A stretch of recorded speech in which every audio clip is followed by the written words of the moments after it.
आज हम गुजरात के एक ऐसे शख्स की कहानी बताएंगे जो दौलत के मामले में अंबानी को भी टक्कर दे रहा है। हर दिन नए नए बेंचमार्क सेट कर रहा है और न सिर्फ भारत में बल्कि पूरी दुनिया में अपना दबदबा बना रहा है। हम बात कर रहे हैं भारत के मशहूर बिजनेसमैन गौतम अदानी की, जिन्हें एक वक्त था कि आर्थिक तंगी के कारण पढ़ाई छोड़नी पड़ी थी, लेकिन आज ये एयरपोर्ट से लेकर बंदरगाह और कोयले से लेकर घर में इस्तेमाल होने वाले तेल तक से पैसा कमा रहे हैं। लेकिन बहुत ही कम लोग ऐसे हैं जो इनके बारे में जानते हैं। अगर आप गौतम अदानी की कामयाबी की राज जानना चाहते हैं तो देखिए उनकी जिंदगी और व्यापार का सफरनामा। गौतम अदानी यूं तो रिलायंस इंडस्ट्री के संस्थापक धीरूभाई अंबानी की ही तरह पहली पीढ़ी के बिजनेसमैन है, लेकिन आज उनकी नेटवर्थ बाकी उद्योगपतियों से कई ज्यादा है, क्योंकि एक डायलॉग है जो गौतम अदानी ने सिद्ध किया कि कोई भी धंधा छोटा या बड़ा नहीं होता और धंधे से बड़ा कोई धर्म नहीं होता।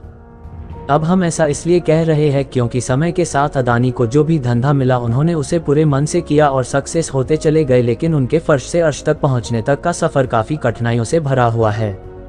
इनका जन्म 1962 में अहमदाबाद के एक आर्थिक रूप से कमजोर परिवार में हुआ। पिता का छोटा सा काम था लेकिन कुछ खास चल नहीं रहा था। ऐसे में वक्त के साथ आर्थिक हालत और बिगड़ते चले गए, जिसकी वजह से गौतम अदानी को अपनी पढ़ाई को बीच में ही छोड़नी पड़ी और काम के लिए हाथ पैर मारने पड़े।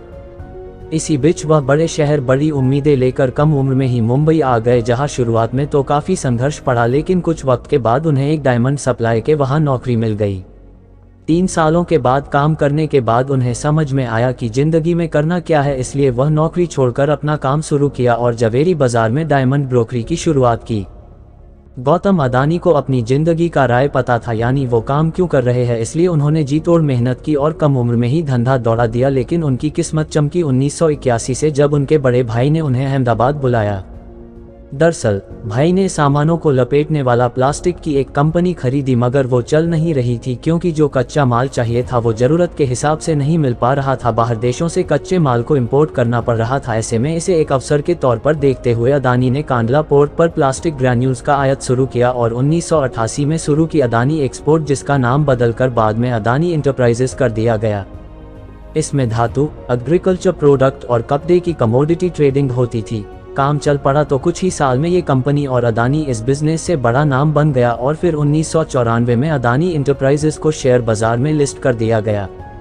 फिर साल आया 1995 का। ये वो साल था जिसने आज उनके इस मुकाम तक पहुंचने की नींव रखी, क्योंकि इस वक्त गुजरात सरकार पोर्ट डेवलपमेंट के लिए प्राइवेट कंपनी की तलाश कर रही थी। ऐसे में जैसे ही ये खबर अदानी तक पहुंची उन्हें कमाई का एक और सोर्स नजर आया, इसलिए उन्होंने गुजरात के सबसे बड़े बंदरगाह मुंद्रा पोर्ट को ही खरीद लिया।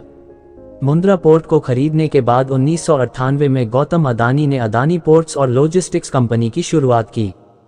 वैसे इस बंदरगाह की खासियत के बारे में बताएं तो करीब 8000 हेक्टेयर में फैला ये पोर्ट आज भारत का सबसे बड़ा निजी बंदरगाह है और इस पोर्ट से पूरे भारत के लगभग 1/4 माल की आवाजाही होती है।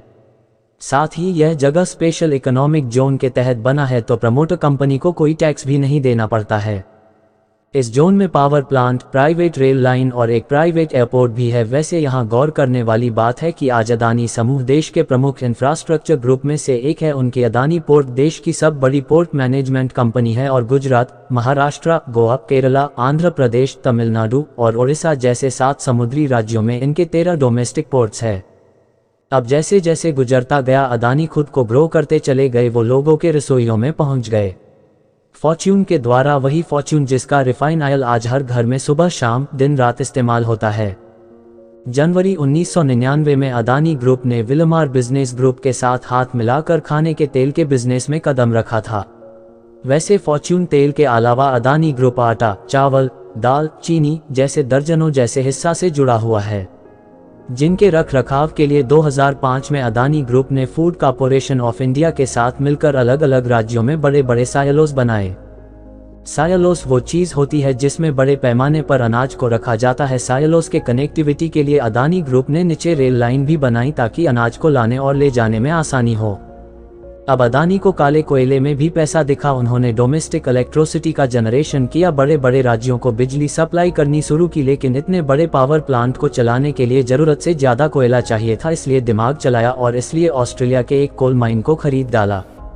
फॉर्च्यून इंडिया मैगजीन के मुताबिक 2010 में अदानी ने लिंक एनर्जी से 12,147 करोड़ में कोयला खदान खरीदी थी। इस खदान में 7.8 बिलियन टन के खनिज भंडार है, जो हर साल 60 मिलियन टन हर साल कोयला पैदा कर सकती है। इसी तरह इंफ्रास्ट्रक्चर की कमी से इंडोनेशिया में मौजूद तेल, गैस और कोयला के लिए अदानी ग्रुप ने साउथ सुमात्रा से कोयला ढुलाई के लिए $1.5 अरब निवेश करने की घोषणा की।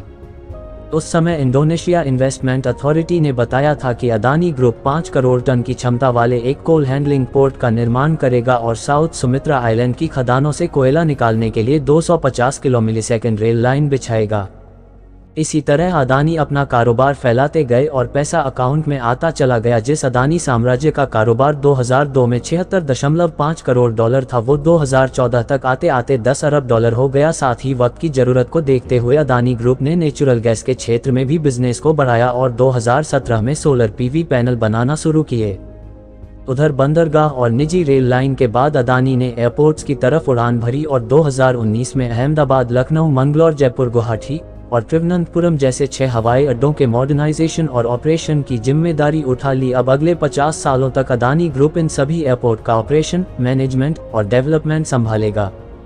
वहीं मुंबई इंटरनेशनल एयरपोर्ट लिमिटेड में भी अदानी ग्रुप के पास 74% की हिस्सेदारी है और ये बताने की जरूरत नहीं है कि भारत में मुंबई एयरपोर्ट दिल्ली के बाद देश का सबसे बड़ा एयरपोर्ट है। वैसे जिस तरह सुंदर आकार लेने से पहले सोने को खूब तपाया जाता है, ठीक उसी तरह गौतम अदानी को भी जीवन में कई तरह का ताप झेलना पड़ा। उनका सामना कई तरह के विवादों से हुआ, लेकिन उन्होंने सबसे पार पाया और एक सबसे अलग मुकाम हासिल किया, जिसका नतीजा है कि आज गौतम अदानी का कारोबार पूरी दुनिया में फैला हुआ है। उम्मीद है गौतम अदानी की यह सक्सेस स्टोरी आपको जरूर पसंद आई होगी।